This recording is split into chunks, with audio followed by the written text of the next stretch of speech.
Friends, welcome back to investment की यात्रा। आज हम बात करेंगे डीएलएफ की। डीएलएफ का मंथली चार्ट आप स्क्रीन पे देख रहे हैं।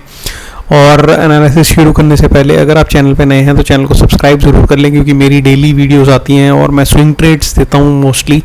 बहुत अच्छे स्विंग ट्रेड्स आप मेरी पास वीडियोस भी देख सकते हैं। सारे स्टॉक्स जो भी मैंने दिए हैं स्विंग ट्रेड के, बहुत अच्छे प्रॉफिट्स पे इस टाइम पे खड़े हैं, और उनमें से एक अब डीएलएफ है जो मैं आपको बताने जा रहा हूँ। तो मेरा टेलीग्राम चैनल भी है इन्वेस्टमेंट की यात्रा, वहाँ पे भी ज्वाइन हो सकते हैं। वहाँ पे आप गाइडेंस भी ले सकते हैं, 1-on-1 कनेक्ट भी कर सकते हैं।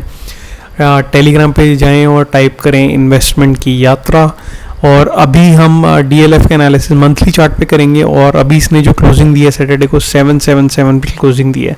आगे इसमें कैसे ट्रेड करना चाहिए, एसएल कहाँ होना चाहिए, और इसमें क्या पॉसिबिलिटीज़ हैं, ग्रोथ कितनी है, वॉल्यूम कैसी है, सारी बात करेंगे। आरएसआई इंडिकेटर क्या हमें बता रहे हैं, तो सारी चीज़ों का डिस्कस करेंगे। और वीडियो में एंड तक जुड़े रहें ताकि आपको पूरा एनालिसिस पता चले, स्टार्ट टू एंड क्या मैं कहना चाहता हूँ। और फिर खुद का एनालिसिस करें, अपने फाइनेंशियल एडवाइज़र से पूछें, तभी ट्रेड लें। मेरी कोई ये एडवाइस नहीं है, सिर्फ ये एक व्यू है मेरा जो मैं आपके साथ शेयर कर रहा हूँ। अगर वो आपको व्यू अच्छा लगता है तो खुद का एनालिसिस करके आप ट्रेड बना सकते हैं। मेरा काम है कि मैं स्टॉक्स को आइडेंटिफाई करता हूँ और एनालिसिस करता हूँ और आपके साथ शेयर करता हूँ।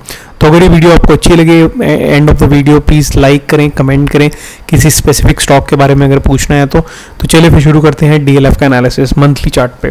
तो जैसे कि आप देख रहे हैं 2008 से लेकर अभी तक का टाइम फ्रेम है, 15 साल का टाइम फ्रेम है ये। और इसमें अगर हम वॉल्यूम की बात करें तो वॉल्यूम इसमें मंथली के चार्ट पे मुझे एक सेम वॉल्यूम दिख रही है हर जगह। अब थोड़ी लास्ट अक्टूबर से थोड़ी वॉल्यूम इसमें कम हो गई है। उससे पहले वॉल्यूम अगर आप देखेंगे तो थोड़ी ज़्यादा वॉल्यूम थी मंथली के चार्ट पे। मंथली बेसिस पे ये बात कर रहे हैं हम, तो मंथली बेसिस पे वॉल्यूम थोड़ी इसमें कम होती जा रही है। ठीक है, तो पहला इंडिकेटर अगर वॉल्यूम बढ़े तो इसका मतलब होता है कि इसमें बाइंग आ रही है, बट इसमें वॉल्यूम कम जा रही है। तो धीरे धीरे कोई इसमें से निकल रहा है, या फिर इसमें ज़्यादा डिलीवरी नहीं पिक करी जा रही इंट्राडे, या फिर उस टाइप की ट्रेडिंग कर रहे हैं लोग एफएनओ में, मतलब इंट्राडे टाइप की ट्रेडिंग कर रहे हैं, डिलीवरी में नहीं उठा रहे स्टॉक को। तो आपको ये इसमें एक इंडिकेशन मिल जाता है यहाँ पे कि वॉल्यूम इसकी बढ़ नहीं रही, इसकी वॉल्यूम धीरे धीरे डिक्लाइन फेस में जा रही है। यहाँ पे आप देखेंगे तो अक्टूबर से आपको नीचे की तरफ जाती हुई दिखेगी। ठीक है, तो ये मंथली चार्ट पे। उससे पहले देखेंगे तो एक स्टेबल जोन में थी, फिर थोड़ी सी बड़ी थी, और उसके बाद फिर वापस अब डिक्लाइन मोड पे चली गई है। देखिए यहाँ से बढ़ती हुई नहीं दिख रही है हमें। ठीक है, तो ये तो एक वॉल्यूम एनालिसिस हो गया। उसके बाद हम आरएसआई की बात करें अगर, तो आरएसआई अभी क्लोजिंग दी है 83 पे। अगर आरएसआई 60 के ऊपर होता है तो एक अच्छा माना जाता है, बट 80 के नीचे होना चाहिए। 80 के ऊपर भी जा सकता है आरएसआई का, कुछ एक हम कह नहीं सकते, एक ऊपर जाता रहता है। और स्टॉक्स भी ऊपर जाते हुए आपने देखे हैं कि आरएसआई को क्रॉस करके ऊपर की तरफ बढ़ते जा रहे हैं। तो ज़्यादा मैं इसमें कुछ नहीं कहूँगा, बट इसमें ये कहता हूँ कि इसमें ओवरबॉट जोन में एक आता जा रहा है आरएसआई। तो 80 को क्रॉस करने का मतलब है कि एक ओवरबॉट जोन में चला गया है। बट अभी भी इसमें ये नहीं है कि स्टॉक ऊपर नहीं जाएगा, स्टॉक ऊपर जाता रहता है। एक थोड़ी सी करेक्शन आएगी तो 70 पे आरएसआई आ जाएगा और फिर स्टॉक ऊपर की तरफ चला जाएगा। तो ऐसे ही ट्रेड करता है। ठीक है, तो अब हम चलते हैं चार्ट पे। तो 2009 का इसने जो यहाँ पे हाई लगाया था वो 1200 के आसपास हाई लगाया था यहाँ पे 2008 में। ठीक है, उसके बाद ये स्टॉक सीधा गिरा था 2008 के बाद, और उसके बाद कभी इतना नहीं उठ पाया। उसके बाद ये पूरा एक रेंज में ट्रेड कर रहा था। यहाँ पे आप देखेंगे तो पूरी एक रेंज बनी हुई है जिसमें ट्रेड कर रहा था। ठीक है, 500 से लेकर 200 के 100 के बीच में ये पूरा एक ट्रेड रेंज बाउंड ट्रेड कर रहा था। अब यहाँ पे इसने ब्रेकआउट दिया। मैंने यहाँ पे भी बोला था कि ऊपर की तरफ जाएगा। पीछे से 6 महीने से एक ग्रीन कैंडल बना रहा है। तो यहाँ पे आपको देख लिया आपने कि यहाँ पे इसमें एक ब्रेकआउट आया था। अगर मैं हॉरिजॉन्टल लाइन लगा के आपको दिखाऊं तो आपको क्लियर इसमें एक ब्रेकआउट होता हुआ दिख जाएगा। ये देखिए, बहुत ही अच्छा ब्रेकआउट था। यहाँ पे रेजिस्टेंस थी, यहाँ रेजिस्टेंस थी, इसने इस रेजिस्टेंस को ब्रेक करा, यहाँ पे एक रेड कैंडल बनाई थी और सीधा ब्रेकआउट करके ऊपर की तरफ निकल गया। अब इसमें दूसरे अगर ब्रेकआउट की बात करें जो हमने बहुत पहले आइडेंटिफाई किया था, वो ये था, इस वाले लेवल पे ब्रेकआउट था। ठीक है, यहाँ पे क्यों था, क्योंकि यहाँ पे आप देखेंगे तो ये सपोर्ट लिया इसने, यहाँ पे रेजिस्टेंस ली।